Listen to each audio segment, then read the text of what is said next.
Sa isang marriage na life there, hindi lang siya basihan yung there may trabaho siya o guwapo siya o maganda yung pamilya niya, yung basihan na marami siyang pera or malaki yung sahod niya or matalino siya.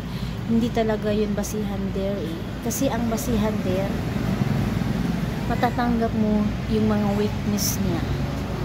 Paano kung magka-diabetic yan? Paano kung tumataas yung sugar niya? Paano kung magkasakit siya? Edi yung happiness or making love, mawawala yan, mawawala yan. So kapag mawala yan, ikaw napaka-active mo pa, mga ganun bitaw lang ka, ikaw napaka-active mo pa about sa tawag ng katawan niya. Syempre, paano mo yun? Syempre, may nanonood ganito, okay lang yan. Hindi talaga yun okay, dear. Promise, hindi yan okay. Hindi mo masasabing okay. Kasi lahat tayo, nag-aasawa nga tayo para sa tawag ng katawan. Paano kung mawawala? Paano mo yun masusurvive? Yung prangkahan lang talaga dito, no? Paano mo, isipin mo ngayon, paano mo masusurvive yan? Kailangan talaga there sa isang relasyon, hindi pwede talaga there na kumakapit ka lang kasi dahil sa pera, kumakapit ka lang kasi wala kang trabaho there. Kasi kung mahal mo, manghihina ka man, pero makakaya mong titiis kasi mahal mo, mga ganun.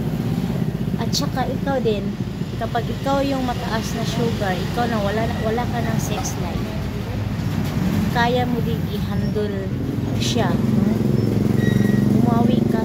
Kaya mong bumawi sa ibang paraan, no? Like pagkikare, mga ganun, pag-iintindi sa ugali niya, no? Hahanap kayo ng mga hahanap ka ng mga pwede na hindi siya mabuboring, kasi boring yan pag wala na talagang making love, no? Hahanap kayo ng mga events, activities sa inyong life. Halimbawa, pumunta kayo ng lagi kayong mamamasyal sa ibang, dito lang sa Pilipinas. Kaya kung mayaman pa, nandun na kayo sa ibang bansa. Dito sa Pilipinas, mga ganun, kasi take-care mo siya. Mga ganun ang tunay na pagmamahal. Pero kung wala ka ng pagmamahal tapos wala ka ng sex life, hindi mo talaga makaya na mag-care sa kanya, maghahag sa kanya. Hindi mo na siya hahanap-hanapin. Okay na sa'yo na umalis na lang siya. Kasi wala ka ng pangangailangan ng katawan. Kasi ikaw, hindi mo siya tunay na mahal. Kasi kapag tunay mo siyang mahal, mag-worry ka. Mag-worry ka kasi wala ka ng sex life. So, kung wala ka na hindi ka tunay na nagmamahal sa kanya, kasi yung hangad mo lang sa kanya noon ay sex. Maganda lang siya, hindi talaga yung mga ganun lang talaga yung habol mo sa kanya. Tapos pagka wala ka ng sex life, totally down yung partner mo, no? Kasi wala ka nang i-ignore mo na siya, hindi mo na siya kailangan, hindi ka na magsisilos kung may lalaki siya, or parang yung everyday mo andyan siya, parang miserable sa'yo kasi wala ka lang happiness. Kasi yung inahangad mo lang sa kanya noon is yung katawan niya, maganda lang siya, mga ganun, parang napasubok ka lang noon, kaya kayo nag-aasawa. So kailangan talaga sa marriage, Charlie, no? Huwag ka na lang magpakasal kung hindi mo siya tunay na mahal. Kung lahat may purpose lang kasi napasubok ka lang, kasi kailangan lang pakasalan mo siya.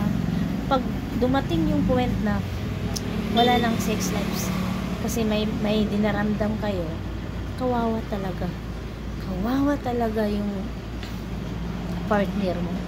So kailangan talaga, huwag kayong magpakasal na lang, huwag mo na lang siyang pakasalan kung hindi mo siya mahal. Kasi pag umabot kayo sa punto na wala ng sex life, ididikma mo na siya, i-ignore mo na siya, baliwalain mo na siya, so masasaktan siya. So So ang tunay na pagmamahal din, kung mayroon man, kung wala ng sex life, hahanap yun ng mga activity, magkikare yan kung saan siya masaya. Pero kung wala ng pagmamahal, ididma kasi wala ng sex life. Kung nag-gets ninyo, kasi ganito lang talaga kung mag-Tagalog, makabuluhan talaga ito yung sinasabi ko sa inyo. Huwag kayong magpakasal kung hindi ka tunay na nagmamahal sa kanya. Kasi to the point na aabot niya na wala ng sex life, ididikmam na siya. Hindi ka na mag-care sa kanya. Galit ka na sa kanya kasi wala ka na. So kung tunay kang nagmamahal sa kanya, hahanap ka ng mga activity o event kung paano siya maging masaya, paano mo mababawi siya, paano mo siya hindi siya mabubore. So ganon. So please subscribe my YouTube channel there.